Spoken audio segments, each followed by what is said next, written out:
Orta Doğu yeniden bir içerik, bir şekil ve giderek bir içerik kazanıyor. Bilindiği gibi ilk içerik, ilk şekli 100 yıl önce oldu işte. Sadece Kürdistan dörde parçalanmadı. 22 tane Arap devleti kuruldu. Bu nedir? Bunun başını çeken İngiltere'dir. Ve ikinci derecede Fransa'dır. Dünya Savaşı diğer yerler İngilizler'de ve dünya imparatoru İngiltere'dir. Ve şunu bilmek lazım. Her ne kadar günümüzde Amerika Birleşik Devletleri emperyal sistemin lideri pozisyonu olsa da aslında Amerika Birleşik Devletleri pratikçidir. Onlar da İngilizce konuşur. Geçmişte tırnak içinde vurguluyor. İngiliz sömürgesidir ya da Büyük Britanya ya da Birleşik Krallık sömürgesi, aslında İngiliz sömürgesi demek, tam meseleyi izah etmiyor. Fakat İkinci Dünya Savaşı'ndan sonra pratik öncülük yer değiştirdi. İngiltere'nin yerini Amerika Birleşik Devletleri aldı ama şunu bilmek lazım. Amerika ile İngiltere bir ulustur aslında. Ama işin beyni Londra'dır. Hala Londra'dır. Mesela İsrail Devleti'nin kurucunun beyni de Londra'dır. Her ne kadar Yahudiler etkilese de. Ama bunun organize verdiği yer Londra'dır. Londra stratejik belirler. Aslında kapitalizmin stratejik merkezidir. Bunu bilmek lazım. Bunu bilmeden hiçbir şey anlaşılamaz. Teorik olarak sonuçlar üzerinde çok şey konuşuruz. Onu vurgulamamın nedeni, emperyalizm, kapitalizm her şeyi pazarlar. Günlük tüketici düşünceyi de pazarlar. Derin düşünme. Mesela şu anda çoğu insan der, uzun yazı yazmayın, kimse okumuyor. Bunu dediğin andan itibaren aslında farkına varmadan yeni dünya düzenindeki her şey tüketime endekslidir.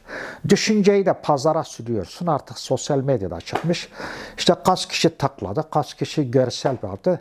Herkes bunlara bakar, tamamen tüketici. Şimdi bu neyi getiriyor? Bu insanlar derin düşünmeyi engellediği için kendi menfaatlerini, kendi çıkarlarını düşünemez hale geliyor. Başkaları yönetiyor. Günümüz dünyası aslında o yönüyle kapitalizm bir algı yönetimini gerçekleşecek. Kapitalizm bir algı yönetimidir.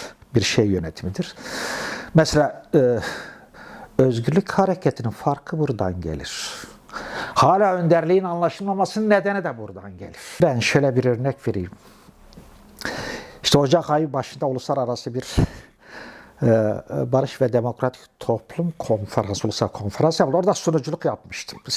Sunum yapmıştım. İşte manifestoyu, son manifesto, Demokratik Toplum Manifestosunu özetledim, aktardım. Tabii biraz uzun sürdü yani işte 20 dakika diyorlardı, ben biraz 40 dakikaya zorladım.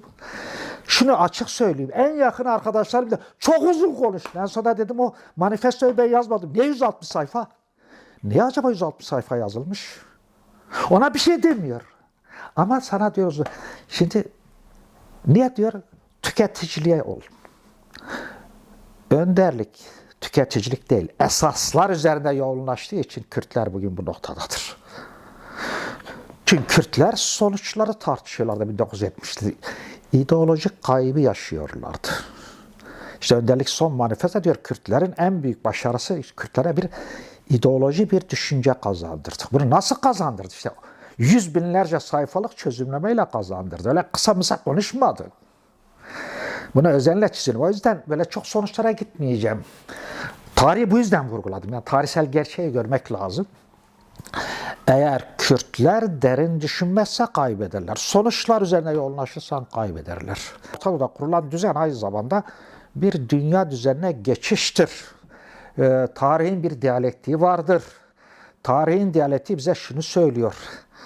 Toplumlar statü kazanmaya başladığı andan itibaren ister devlet olsun ister toplumsal varlıklar olsun, dünya genelde esas belirleyici olan Orta Doğu'dur.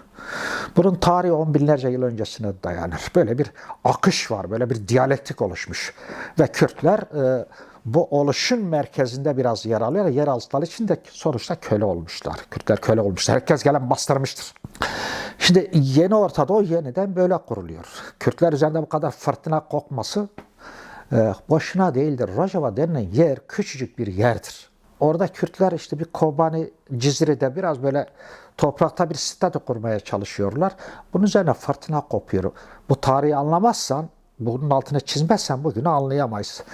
Ya da 15 Şubat komplosunu anlayamayız.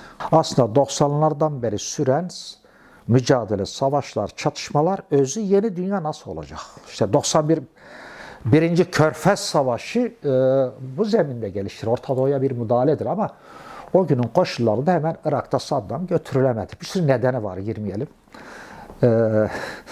Ve nihayet aslında bu Üçüncü Dünya Savaşı'nın ilk müdahalesidir. Körfez Savaşı'dır. İkinci müdahale Orta Doğu'ya, bu Üçüncü Dünya Savaşı ikinci müdahaledir. 15 Şubat 1999 önderliğe dönük gerçekleştirilen devletler arası komplodur. Genelde uluslararası değilse ama devlet demek daha doğrudur. Komplonun başını çeken Amerika Birleşik Devletleri'ydi. Ve zamanın Amerika Birleşik Devletleri'nin başkanları da Bill Clinton'dur. Yani Amerikan ölçülerine göre sosyalisttir.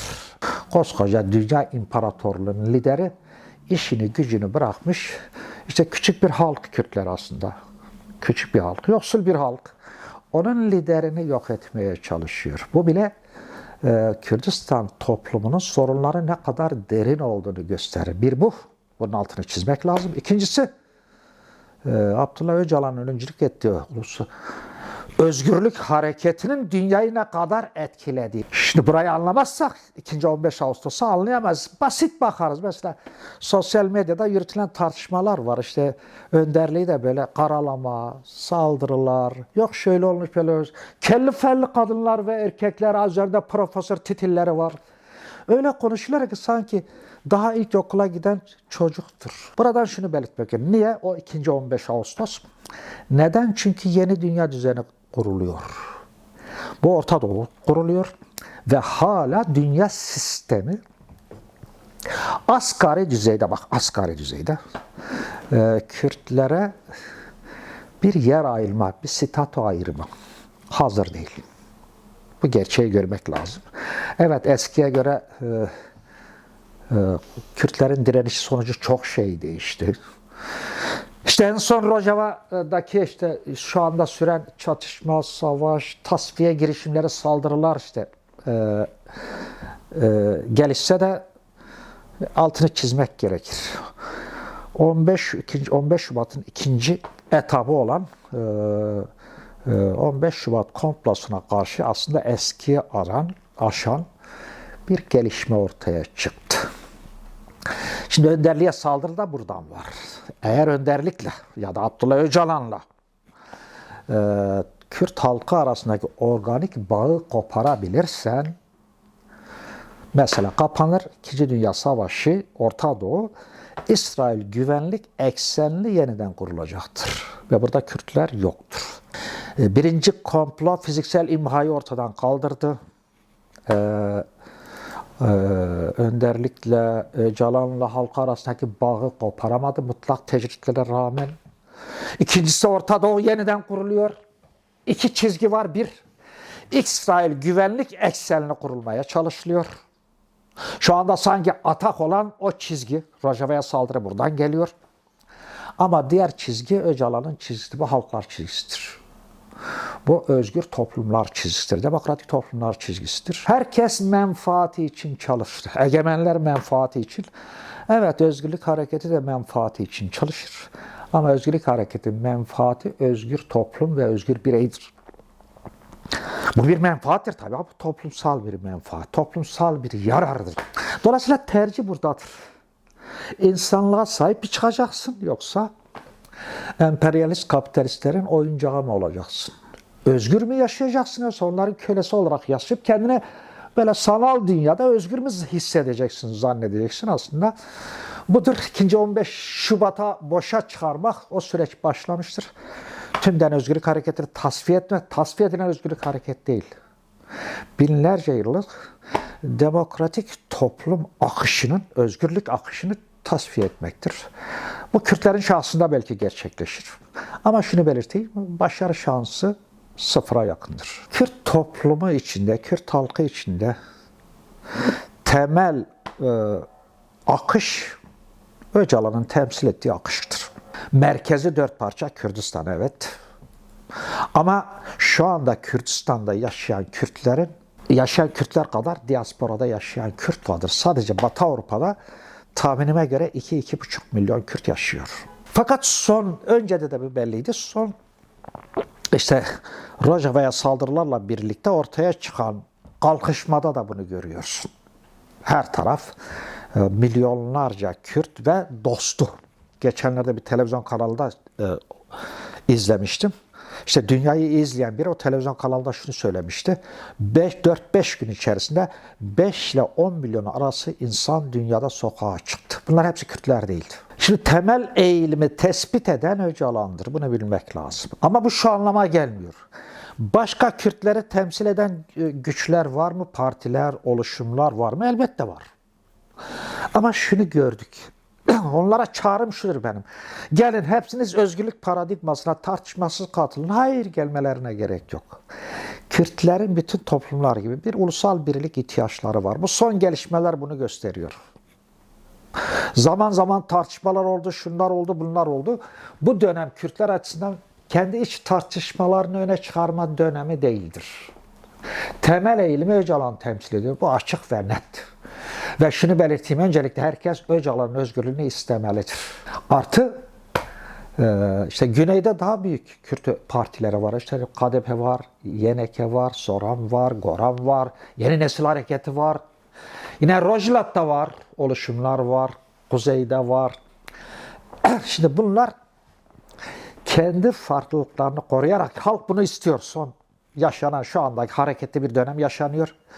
Bu halkın istemlerini yer araya getirerek adı Ulusal Kongre olur. Ya da başka bir inisiyatif olur. İsimler çok önemli. İçerik anlamda Kürtler birleşirlerse bütün toplumlara, Orta Doğu'da harekete geçer ve özgür bir gelecek kurarlar. Herkesin kurtuluşu buradadır. Çağrım odur. Ama bunun içerisinde Öcalan'ın etkili olduğunu da kabul etmek lazım. Çünkü her şeyin hakkını doğru kabul edersin, aslında ahlak oradan başlar. Gelmişken şunu da vurgulayayım. Dış güçlere dayanmayalım. Rojava'da bunu çok pratik gördük. Herkes şunu diyordu. Yeri gelmişken vurgulayayım. İşte İsrail ile Amerika bir Kürt devleti kuracak. Sarayı getirdiler, bir cihatçı şimdi onunla hareket ediyorlar. Ne oldu? Bu tez çöktü. Bazıları şu anda şey diyor. İşte demokratik ulus tezi çöktü. Hayır, çökmedi. Tohum atıldı. Yeri gelmişken şunu vurgulayayım. 1970'lerde özgürlük tohumu Kürtler içinde atıldı. O zaman Kürtler Kürt olmayı büyük bölümü küfür adlediyordu. Şimdi bütün Kürtleri ezici, etkileyen bir eğilime dönüştü. Son 10 yılı aşkındır, 10-15 yıldır ki ağırlıklı pratik anlamda Suriye'de ortaya çıktı. Ve Kürtler artık dünyayı etkiliyor. Biraz önce dedim ya, 5 ile 10 milyon arasında insan sokağa çıkmış. Rojava'daki saldırıları protesto etmek için. Bunların en az yarısı Kürt değil. Yarıdan çok Kürt değil. Demek ki tohum atılmış. Rakka, şurayı burayı işte bıraktı geldiler. Olabilir daha. Ne sanıyoruz Araplar? 1400 yıldır Kürtleri yönetmiş. 5-6 yılda bunu değiştiremezsin. Gerçekçi olalım. Dolayısıyla henüz bunlar güce göre hareket eder. Ama Rakka'ya, Deryazor'a tohum atıldı. 52 yıl önce Kürdistan'a atıldı. Bu tohum büyüdü. Şimdi oralara atıldı. Bu gerçeği görmek lazım. Dünyaya atılmıştır. Demokratik ulus başta Kürt halkı olmak üzere toplumların gerçek özgürlük akımıdır, eğilimidir, özgürlük eğilimidir. Kürtleri buraya davet ediyorum. Öyle devlet kurmak da kolay değil. 2017 yılında bilinir, Güney Kürdistan'da bir bağımsızlık referandumu yapıldı. Kıyamet kopar. Bir referandum yapıldı. Güney Kürtlerin %92 evet bağımsız devlet istiyoruz dedi. O dönem Kerkük ve benzeri yerler Kürtler yönetiyordu. Saldırdılar, yerle bir ettiler. Kürtlere çok dost gözüken, Barzanilere çok dost gözüken Türkiye devleti neler söylediği biliniyor. Bugünkü konjüktür. Kürtler özgür toplumu inşa etmelidir. Halklarla birliği inşa etmelidir. Kişi olarak ben bundan da yanayım. Devletler zulüm getirir ama Kürtler devlet kurarlarsa ona engelleyecek halde de değilim. Ama kendim devletin problemli olduğunu bilen biriyim. İdeolojik olarak, düşünsel olarak bunun doğru olmadığını düşünüyorum. Kürtlere özgürlük getirmez. Ama bazı Kürtler bunu isteyebilir. O da onların doğal hakkı. Ama şunu, devlet durum böyledir diye birbirimize küfür edip hakaret etmeyelim. Birbirimizi imha etmek için yabancı güçlerle ilişki kurmayalım. Diplomatik ilişki kuralım ama yok etme, birbirimizi yok etme üzere kurmayalım. Geçmişte bunlar çok yaşandı. Onlara girmeyelim. Bu gerçekleşiyor. Şu anda iyi bir zemin oluşmuş. Bütün Kürdistani örgütlere, oluşumlara, partilere, gruplara çağırım. Gelin bir ulusal bir platformda birleşelim. Adını başka ulusal kongre denir. Başka bunlar isimler çok önemli. İçerik anlamda Kürtlerin buna ihtiyacı var. Abdullah Öcalan 27 Şubat çağrısıyla birlikte bir süreci başlattı. Bu süreci önce iyi anlamak lazım. İyi anlayamazsak vay devlet adım attı mı atmadı mı buralara kilitleniriz. Bu gerçeği görmek lazım. Şimdi 27 Şubat çağrısının bana göre iki ayağı var. Bir, Soğuk Savaş yıllarına göre şekillenen, bunu Barış ve Demokrat Toplum çağrısında da var, şekillenen, anlam kazanan ve giderek o günün koşullarında uzun dönemli halk savaş stratejisine göre Kürt varlığını açığa çıkaran ama reel sosyal ideolojiden etkilenen, önemli etkisi altında olan, daha sonra reel sosyal dağılmasıyla birlikte bir tekrarı, bir anlamsızlığı yaşamaya başlayan bir hareket var. Koşullar değişti, araçların da değişmesi lazım. Kısaca onu belirteyim. Bir boyut bu. Yani özgürlük hareketi yeni koşullara göre mücadele araçlarını değiştirmek zorundadır. Yeni koşulların temel mücadele aracı demokratik siyaset stratejisidir. Kendisini buna göre konumlandıracak. 27 Şubat çağrısının esas yönlerinden biri budur. Ve burada şunu beklemez. Devlet adım atsa evet iyi olur. Beklenir bu. Daha rahat geçişler sağlanır. Ama Demokratik Toplum Manifestosu'na göre özgürlük hareketi demokratik siyaset araçlarını öne çıkarır, yeniden kendisini yapılandırmak, değişip dönüştürmek zorundadır. Ha burada devlet de değişir mi onu zaman gösterir. Şimdiye kadar hiçbir adım atmadı. Niye atmadı? Çünkü eski refleksler devam ediyor. Kürtler biraz özgürlük kazanırsak işte Türklük ortadan kalkar. Türk devleti ortadan kalkar. Vatan bölünür. Bu aslında 200 yıllık Türk devlet korkusu. İşte buradan bakmak lazım. Beklenen Türkiye Cumhuriyeti'nin değişim dönüşmesi ve entegrasyon yasalarını çıkarmasıdır. Buna zorlamak gerekir. Evet. Ama henüz burada bir gelişme yok. Sadece bir komisyon kurulmuş. Aslında bu komisyon da sanki böyle zamana oynayan, hele Suriye'de ne olacak, şurada ne olacak ona göre tutum alınan bir süreç içerisine girmiştir. Eğer özgürlük hareketi değişir, dönüşürse bunu dönüştürebilir. Ama henüz özgürlük hareketle tam o koşulları yakalayamadı. Bu gerçeği de bilelim. Çünkü bir tarafta da özellikle Suriye'de yaşananlar var. Evet, silahlar yakıldı. Kuzeyde tümden çekildi. Gerillalar çekildi. Yine Zaho boşaltıldı. Bunlar önemli adımlardır. Tarihi adımlardır. Buna karşı beklenen devletin adım atmasıdır. Ama şu gerçeği görmek lazım. Suriye biraz belirleyiştir. Ben onun altını çizeyim. Suriye'de Kürtler bir statü kazanırsa burada gelişmeleri beklemek olasıdır, ihtimal dahilindedir. Orada farklı negatif bir şey çıkarsa süreç biraz daha uzayacaktır ama yine altını çiziyorum. İkinci ayak devletin adım atmasıydı ama en az onun kadar önemli olan özgürlük hareketi demokratik siyasete göre, stratejisine göre kendini yeniden kurmasıdır. Bu devam ediyor, bu edecektir de. Artık yeni koşullara ki bunun araçları da var. Yani yeni mücadele araçları özgürlük hareketinde epey gelişmiştir. En başta çok devası bir özgür basın medyası var. Küresel çapta yayılmış. Kültür sanatında tut her alan var. Ve Kürtler küresel çapta yığınla kurumsallaşmayı gerçekleştirmiş. Orta Doğu'da iki temel şey var. Bir, parçalanmış, inkar edilmiş bir Kürt ve Kürdistan gerçeği var. İkincisi, çok parçalı devletlere bölünmüş, hatta aşiretlere bile devlet kurulmuş. 22 tane Arap devleti var. Bir üçüncü devlet de Filistin devleti kurmaya çalışıyorlar. Bu niye böyle oldu? Kısaca şunu vurgulayayım.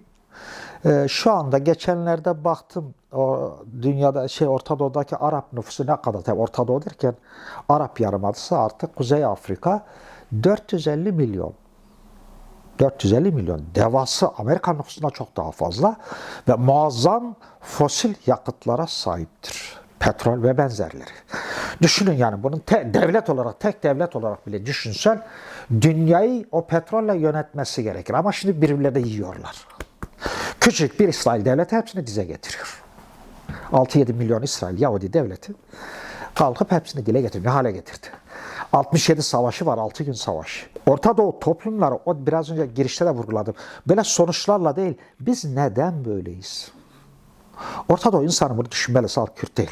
Bir de Kürtler de inkar edilmiş. Kürtler de 100 senedir inkarı ortadan kaldırmak için her gün isyan ediyorlar. Dolayısıyla Orta Doğu toplumları birini yiyip tüketirken işte onun üzerine bazıları zenginlik satıyor işte. Avrupa niye bu kadar zengin? Amerika Birleşik Devletleri niye bu kadar zengin? Bilmem kişi başı ulusal gelir 70-80 dolarlardan söz ediliyor. Türkiye daha 7-8 bin dolar. Ya bunlar hepsi düşünülmesi gereken şeydir. O anlamda bu yönüyle de aslında Abdullah Öcalan'ın demokratik toplum çağrısı şiddet dışı yapıyı kurmak gereklidir ki şunu da açık vurguluyor. Şiddetle sosyalizm kurulmaz, şiddetle toplum kurulmaz. En büyük meşru savunma toplumun komünal biçimde kendini örgütlemesidir. Buradan gelir. Ve şiddetle bunu kuramazsın. Zaten komünal toplum şiddetle kurulmamıştır. Elbette meşru savunma farklı bir şey ama meşru savunma sadece bir şiddet olayı değildir. Esas olan toplum inşa olayıdır. Bu gerçeği görmek lazım. Orta Doğu'da 4 tane halk topluluğu var. Büyük bir Persler, Kürtler, Türkler ve Araplar. Araplar çok büyük. Düşün hep bu 3 tane, içinde bir de Kürtler var işte, diğer 3 tane bir de Kürtler var diyor. Kürtleri almışlar. Herkes diyor Kürtler bizi bölüyor. Kürtler de haklarını istiyor. Bölüyor derken orada savaşı üretiyor. Çatışmayı üretiyor. 100 yıl hikaye bakın bunu görürsünüz. Dolayısıyla Orta Doğu'nun çözümü şiddetten çıkmadır. Ne edip şiddete? Şiddet var olduğu müddetçe şiddet varlığını sürdürmesinin temel nedeni bu parçalanmış yapı var olduğu müddetçe şiddetten çıkış yapamaz. Aslında 27 Şubat önderliğin tarihsel çağrısı salt Kürtlere değil, Orta Doğu'yu şiddetten çıkarmadır. Ve biz Kürtler şunu iyi bilmeliyiz.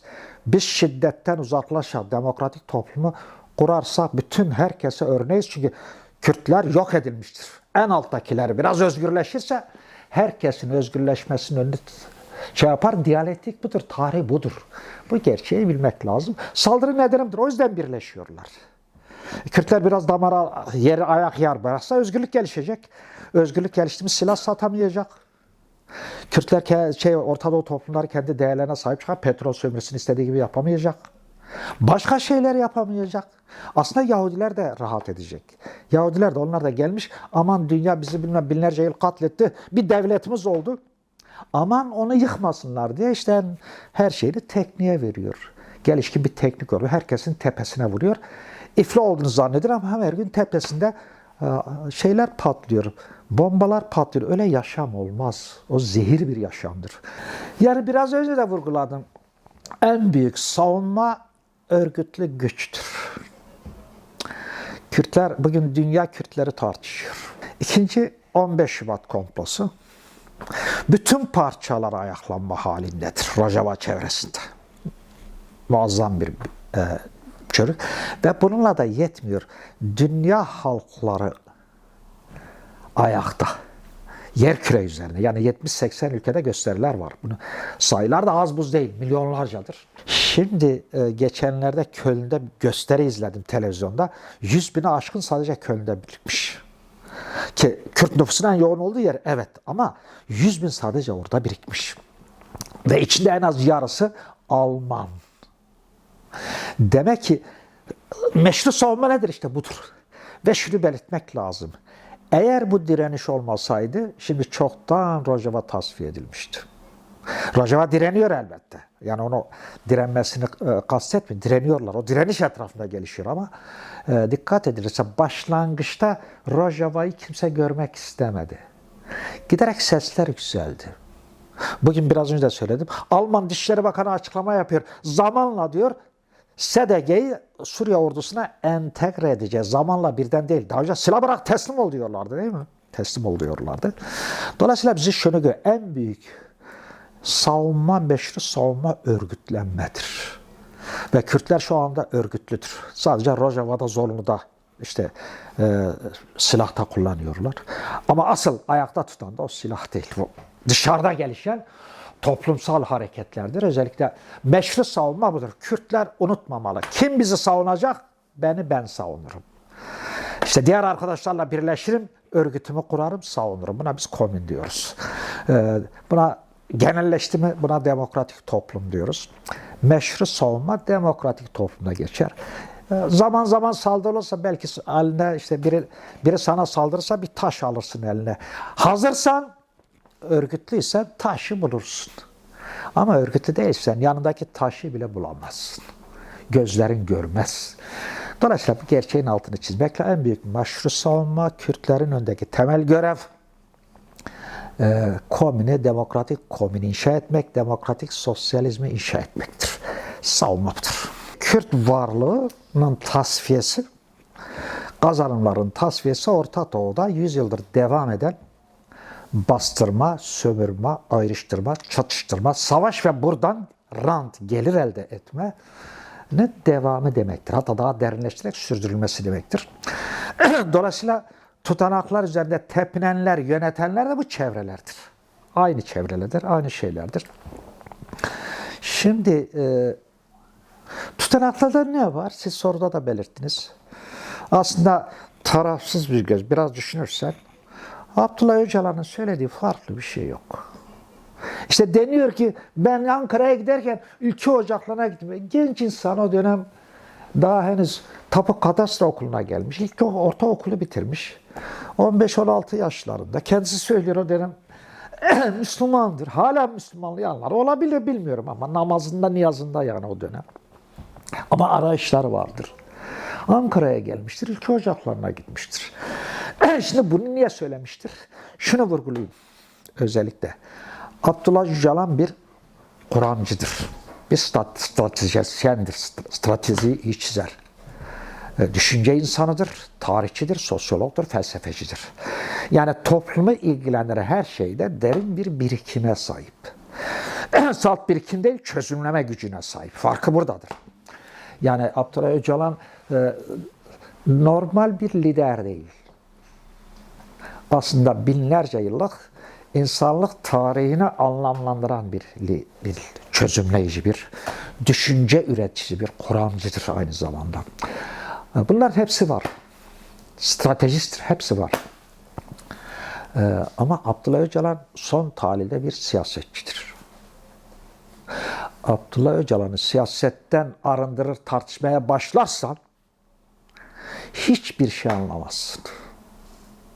O cümleyi kullanırken kim var o kürsüde? O hitap ettikleri kimlerdir? Birbirine insanlar iltifat yapar değil mi? Fethi Yıldız vardır orada. Kimdir Fethi Yıldız? MHP'lidir. İşte bir de halı çıkmış. Halı hediye etmiş. Vay halı vermiş. Verebilir. Mesela şöyle bir geçsinler ya geriye tarihi bilmek lazım. Bunu söylemek bile düşün. Karşıdaki insan bir zamanlar Abdullah Öcalan faşist dedi. Birinin de bölücü başı bilmem kim dedi. İki insan karşı karşıya geliyor. Orada kavga mı etsinler? Sorun çözecekler. İşte bir sorun çözmek değil. Onu karıştırmak, oradan nemalanmak istiyorsan ne söylersen söyle. O oradan çıkarır ve yine vurguluyorum. Abdullah Öcalan bir siyasetçidir. Kiminle siyaset yaptığını biliyor. Karşısında kim oturuyor, nasıl oturuyor. Ve esaret altında bir insan oradan dünyayı etkiliyor. Mesela şunu demiştir Roma sürecinde. Ben bütün devrimci yaşamın boyutuyla küçük bir ışığa gittim. Bunu büyüterek geliştim. Şöyle bir 27 yıl adaya bir bakmak lazım. Ne yaptı Abdullah Öcalan orada? Mutlak tecrit altında. Esir aldığı zaman neler söylendiğini herkes biliyor. Herkes biliyor. İdam edilecekti. Ama ne yaptı? Açık söyleyeyim. İmralı Adası'nda inzivaya yattı. Küçük bir ışık onunla hareketini yeniden kurdu. Bir mutlak, açık söylüyorum, mutlak tasfiyeden kurtardı. Ve şu anda dünyayı etkileyen bir harekete dönüştü. Bu kadar çarpıcı bir önderlikten söz ediliyor. Dolayısıyla Abdullah Öcalan'ı yakarken hep kendileri ben ciddiyim. Herkesi ciddiyete davet ediyorum. Ciddi olsunlar. Öyle gayri ciddi. Yok şöyle olmuş, yok bilmem kim var, yok bilmem ben 2 Ocaklara gittim. Yok ne deseydi. Yine vurgulu Abdullah Öcalan bir siyasetçidir. Siyaset yapıyor, insanlarla siyaset yapıyor, örgütlerle yapıyor, partilerle yapıyor, devletle yapıyor. Dolayısıyla herkese göre bir tavır alacaktır tabii. Siyaset böyle bir şey. Başarılacak mı? Ben Rojava'da bir statünün gelişeceğine inanan biriyim. Açık söyleyeyim. Ve giderek Kürtler şu andaki elde ettikleri başarı 1. Rojava zaferinden daha fazla gelişme yarattılar. Kürtler birleşti.